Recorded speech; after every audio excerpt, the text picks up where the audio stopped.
A história que eu vou te contar hoje talvez faça você desistir de ganhar a vida na América como au pair, se é que um dia você já pensou nisso. Confesso que eu já. Se eu conseguisse ficar com uma criança por mais de 10 minutos, talvez seria uma boa ideia, mesmo que os filmes de terror sempre nos digam o contrário.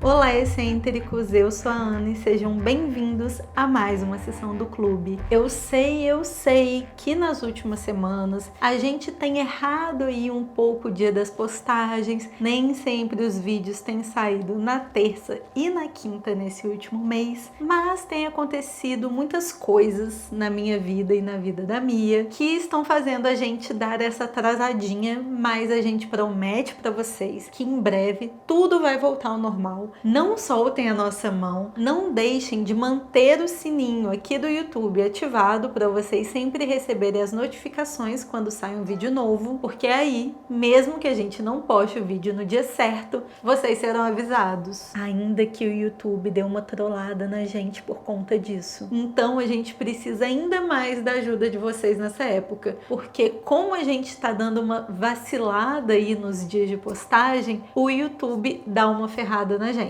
Então já curta, deixa o seu comentário cheio de amor e carinho aqui nesse vídeo e compartilha com um amigo que você acha que vai gostar dessa história. Bora lá? Margaret Ellen Fox, de 14 anos, estava pensando em como conseguir um trabalho nas suas férias de verão de 1974 e ela acreditava que trabalhar como babá era uma ótima opção. Então, em 19 de junho, Margaret e sua prima colocaram um anúncio no jornal local, onde ela anunciava os seus serviços de babá no verão. E rapidamente ela obteve uma resposta. Um homem que se dizia chamar John Marshall respondeu o anúncio e disse a ela que ele e a sua esposa moravam na comunidade vizinha e que precisavam de alguém para tomar conta do seu filho de 5 anos de idade todos os dias, de 9h30 a 1h30 da tarde. Ele se ofereceu para pagar Margaret $40 por semana. Além disso, ele também pagaria sua passagem de ônibus de ida e na volta, ele ou a esposa a levariam em casa, sempre por volta das 2 ou 2h30 da tarde. O pai da Margaret, o David Fox, também falou com John Marshall no telefone para garantir que a sua filha estava em boas mãos e o John realmente passou muita confiança para ele. A Margaret e o Marshall combinaram inicialmente que ela começaria a trabalhar já no dia 21 de junho. Só que depois ele acabou cancelando porque disse que alguém na família dele tinha morrido. Então, eles finalmente remarcaram para o dia 24 de junho. Marshall disse que quando a Margaret saísse do ônibus, ele a estaria esperando no seu Volkswagen vermelho, na esquina das ruas Mill e High,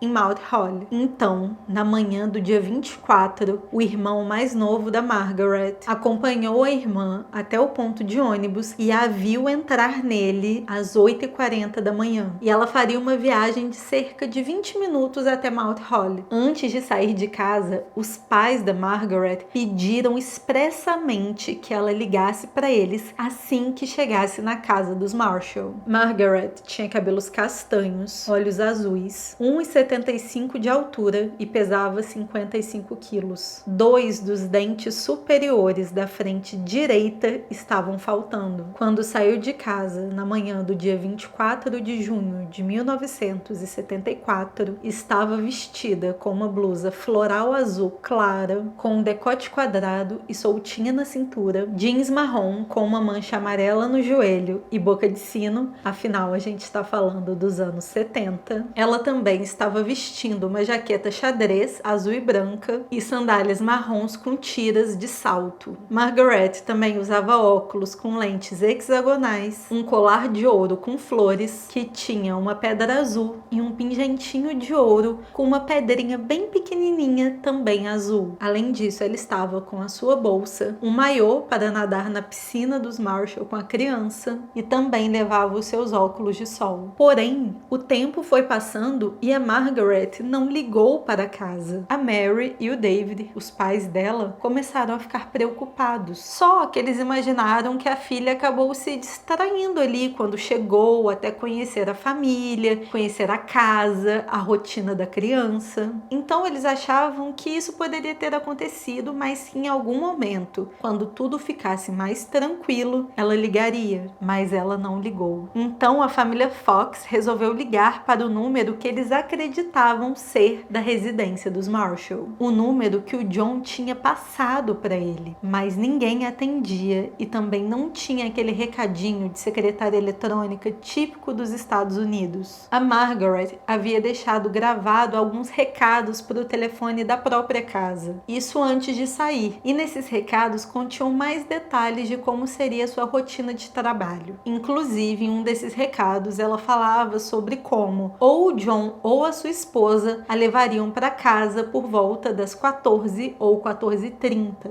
Então, mesmo já estando à beira de um colapso nervoso, a família aguardou pacientemente pela volta da Margaret até por volta das 15 horas. Mas adivinhem, ela não voltou. Mais tarde, naquele dia, a família Fox recrutou amigos e vizinhos para começarem a fazer uma busca pela Margaret. E o seu pai apresentou um boletim de ocorrência por volta da meia-noite, no dia 25 de junho. Depois de falar com a família e revisar as evidências iniciais, os investigadores descartaram a ideia de que Margaret pudesse ser uma fugitiva. E a primeira coisa que a polícia descobriu foi que o número dado pelo John Marshall era, na verdade, de uma cabine telefônica. Nome chique para orelhão, né, gente? Só quem viveu sabe. Essa cabine telefônica ficava ao lado de uma mercearia local na rota 38, nas proximidades de Lambertown, Nova Jersey. E incrivelmente, vocês vão ficar chocados com essa informação, eles também não demoraram nada para encontrar um John Marshall ali na região. Sim. E adivinhem, sabe a mercearia que ficava do lado da cabine telefônica? Então, John Marshall era um funcionário dessa mercearia. Coincidência? Eu acho que não, não é mesmo? Esse John Marshall da mercearia logo acabou sendo liberado pela polícia, porque ele teve o seu álibi confirmado e ele também passou no teste do polígrafo. Mas é óbvio, não podia ser coincidência. Alguns investigadores continuaram com uma pulguinha atrás da orelha. Eles sabiam que o teste do polígrafo nem sempre era conclusivo, né? Porque assim, quando eles querem que o teste do polígrafo seja conclusivo, eles dão um jeito, né? A gente já viu muitos casos como esse aqui no canal. Mas também quando eles querem que a pessoa seja culpada, aí eles acham que o teste do polígrafo não é conclusivo também, não é mesmo? Mas nesse caso, a pulguinha atrás da orelha vinha por outros motivos também. Quando eles pararam para analisar a situação num todo, eles chegaram à óbvia conclusão de que a pessoa que raptou a Margaret não usaria o seu nome verdadeiro, não é mesmo? Inteligentes, gênios. Eu acho que eu teria sacado essa em 2 minutos. Só que aí pensa comigo, vem uma outra conclusão depois desse pensamento. Quem estava com a Margaret conhecia muito bem aquela região, o suficiente para saber o nome do funcionário da mercearia. Ele tinha certeza que a polícia chegaria até ali. Isso mostrou para os investigadores que essa pessoa tinha premeditado tudo. E ele tinha estudado muito bem, passo a passo, a melhor forma de fazer o que fez. E talvez nem tenha sido a primeira vez. Algumas pessoas que pegaram o ônibus com a Margaret naquele dia se lembraram dela. Um passageiro se lembrou que sentou atrás dela no ônibus, porque o seu filho tinha puxado os cabelos dela. E por conta disso, eles acabaram tendo uma conversa breve. Sabe, aquela típica situação constrangedora que o adulto tem que falar assim... Então, realmente essa peste aí que não para quieto um segundo é minha aí, me desculpe se ele tá te batendo, te cuspindo, colando a bala no seu cabelo, fazendo umas coisas assim. me desculpa, é minha mesmo, não tem muita coisa que eu posso fazer. Aí sempre tem a parte que a gente responde de volta, né? Querendo matar a criança por dentro, mas falando assim, não, imagina, criança é assim mesmo, parabéns, ele é muito fofo, muito bonitinho. Imagina, não precisa se preocupar. Mas assim, na verdade, a gente tá assim, devia se preocupar sim. Porque isso não é uma pessoa, isso é um demônio. Mas a gente não faz esse tipo de coisa. O adulto que passa por esse tipo de constrangimento, ele costuma lembrar das pessoas que ele teve esse tipo de interação. E aí foi o caso desse moço que se lembrou de ter sentado atrás da Margaret. Já uma mulher que estava no ônibus, essa sem criança, porque mulheres costumam ser mais perceptivas mesmo sem criança, né? O homem não, né? Às vezes ele não sabe nem o que ele tá fazendo ali.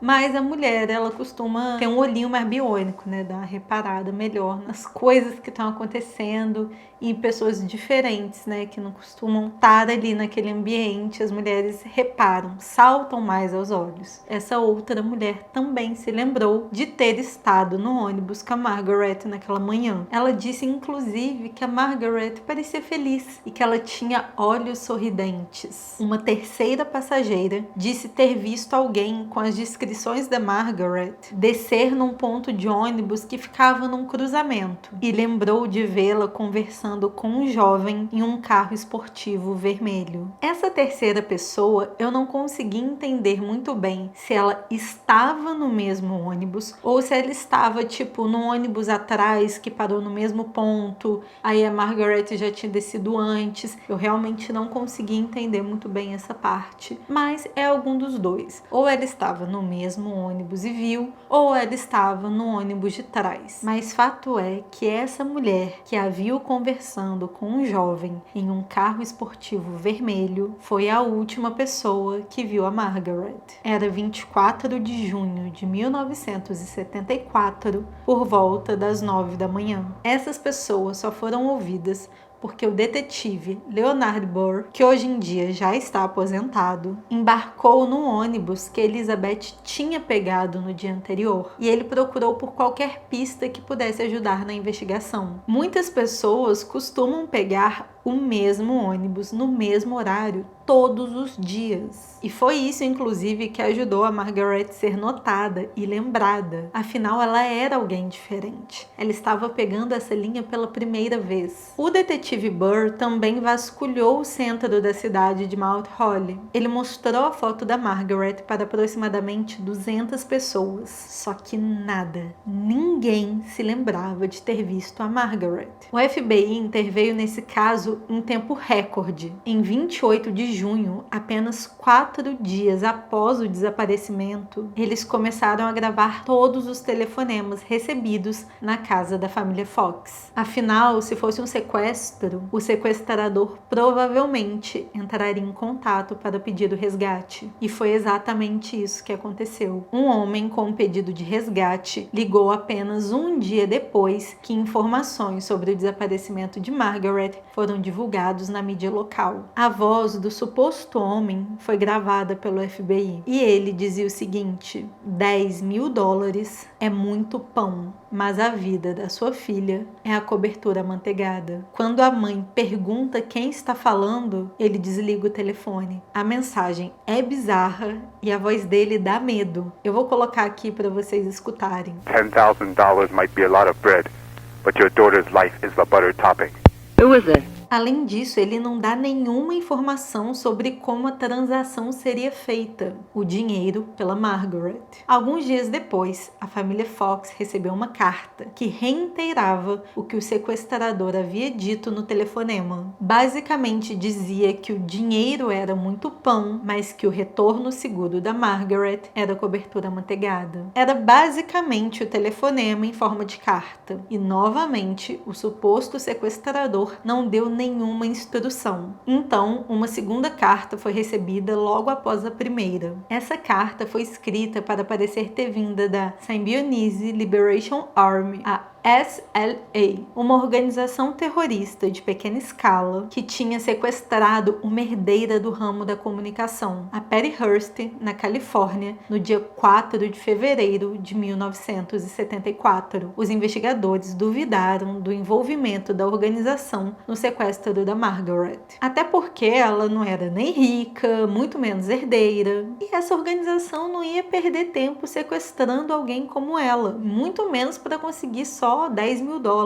Eles eram do tipo que faziam apostas mais altas. Então a polícia chegou a uma outra conclusão de que o sequestrador era um brincalhão sádico, que queria dar um tipo de esperança falsa para a família. Aquele tipo que se diverte em ver o sofrimento e a agonia alheio, sabe? E em ver a polícia dando voltas e mais voltas em pistas que não vão levar a lugar nenhum. Isso tudo é um prato cheio pro ego desse tipo de pessoa. Os investigadores acreditam ainda que ele só mencionou a organização terrorista porque o grupo estava frequentemente nos noticiários. E depois que essa segunda carta chegou, nunca mais houve algum tipo de comunicação. Particularmente, eu acho que a gente nem pode descartar a ideia de que tanto o telefonema quanto as cartas sequer tenham vindo do sequestrador, e sim de qualquer outro sádico louco que só queria se divertir com o sofrimento alheio. Afinal de contas, gente, nós estamos falando de uma década muito estranha, anos 70, uma década que a cada esquina devia ter 3 assassinos em série nos Estados Unidos. Depois de décadas investigando o desaparecimento da Margaret Fox, nenhuma das pistas da polícia deram em alguma coisa. As impressões digitais encontradas nas cartas que foram enviadas para a família Fox foram analisadas nos bancos de dados na esperança de alguma correspondência, que nunca aconteceu. E acreditem, eles tentam até hoje. O Leonard Burr permaneceu no caso até se aposentar em 1988. E ele conta que não ter conseguido solucionar esse caso, não ter conseguido dar uma conclusão, um fechamento para a família, é uma das suas maiores frustrações. Em abril de 2019, o detetive aposentado de Willingboro, Nova Jersey, o Michael Delizio, se ofereceu para trabalhar no caso, ajudando as autoridades locais a revisarem as evidências. E revisar evidências depois de tanto tempo é algo que pode dar certo. Um caso que eu vou contar para vocês nas próximas semanas é o exemplo vivo disso. Só que infelizmente até agora,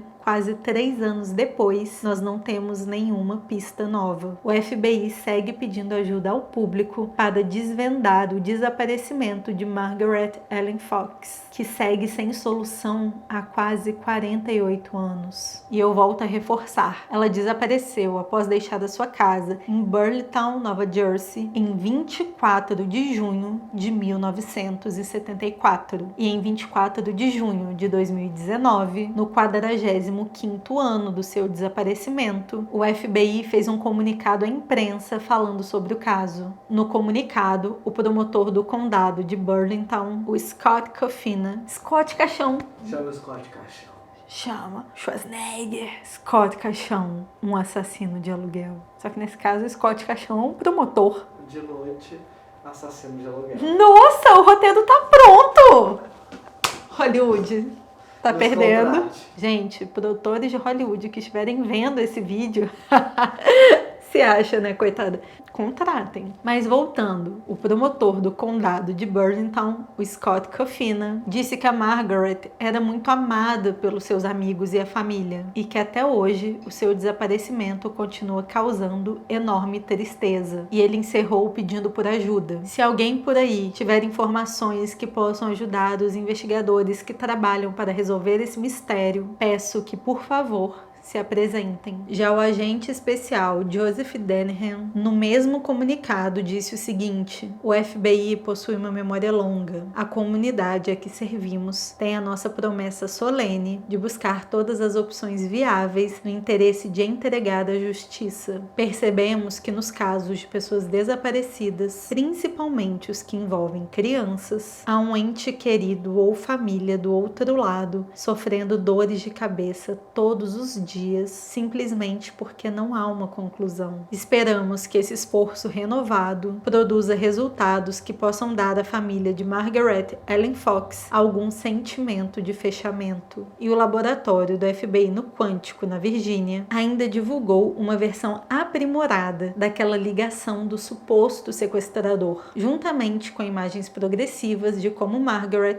estaria agora, na faixa dos 50 a 60 anos. Uma recompensa de $25 mil ainda está sendo oferecida para quem tiver informações, mas até hoje não existem rastros de Margaret Ellen Fox. Ela nunca usou seu número de seguro social, nunca se candidatou a um emprego que exige identificação e também nunca tentou abrir uma conta bancária ou tentou entrar em contato com a sua família. É como se ela não existisse mais. Mary e David Fox, os pais da Margaret, faleceram sem saber o que aconteceu com a filha, mas os irmãos não desistiram de buscar por ela. E nós sabemos que para a polícia local e o FBI continuarem investigando depois de tantas décadas, é porque realmente a família Fox continuou dando de cima. Eles não deixaram o caso morrer. E eu sei que parece impossível a Margaret aparecer viva, mas existem casos de meninas que foram sequestradas, que passaram anos em cativeiro e que um dia conseguiram voltar. Esses casos são raros se nós olharmos para as estatísticas, só que as famílias de pessoas desaparecidas se apegam à mínima esperança. E como que poderia ser diferente? Entre as coisas terríveis que podem ter acontecido com Margaret Fox, as mais prováveis são: ela pode ter sido vítima de um serial killer e provavelmente um predador sexual, pode ter sido refém dele por um tempo até ele se cansar, matá-la e seguir para a próxima vítima. Ele também pode simplesmente ter a violentado sexualmente e a matado no mesmo dia. Não dá para descartar a possibilidade dela ter sido sequestrada e mantida em cativeiro, porque acontece mesmo. Parece coisa de filme, mas a gente sabe que na vida real tende ainda a ser pior. E por fim, algo que acontece com mais frequência do que a gente imagina e gostaria: a Margaret pode ter sido vítima de tráfico de pessoas para fins sexuais. Só para vocês terem ideia, um relatório escrito pelo Escritório das Nações Unidas sobre drogas e crime revelou que 72% das vítimas de tráfico humano são meninas e mulheres. O relatório ainda mostra que 83% dessas meninas e mulheres são traficadas para fins de exploração sexual, 13% para trabalho forçado e 4% para outras finalidades obscuras, como remoção de órgãos e adoção ilegal, por exemplo. E sem querer ser um pouco catastrófica aqui, mas eu preciso contar para vocês que os números de tráfico humano só aumentam a cada ano. E durante a pandemia, nós atingimos um número inédito de pessoas sendo traficadas. Então é óbvio que essa possibilidade não pode ser excluída, principalmente porque um padrão comum entre os traficantes é primeiro estabelecer uma certa relação de confiança, e muitas vezes isso vem com uma boa oferta de trabalho, como foi o caso da Margaret, porque, gente, $40 por semana para uma menina de 14 anos nos anos 70 era rios de dinheiro. Se ela fosse mineira, ela ia desconfiar, porque, né, boa coisa não pode ser. Quando a oferta é muito, o santo desconfia. Só que, por outro lado, nós sabemos também que o maior alvo dos traficantes são as pessoas socialmente vulneráveis. Isso não se encaixa no perfil da Margaret. Mas nós não podemos nos esquecer que, para todas as regras, existem exceções. Esse roteiro foi baseado no texto de Janet Winikoff para Heavy News e no relatório global sobre tráfico de pessoas, divulgado pelo Escritório das Nações Unidas sobre Drogas e Crime. Tchau!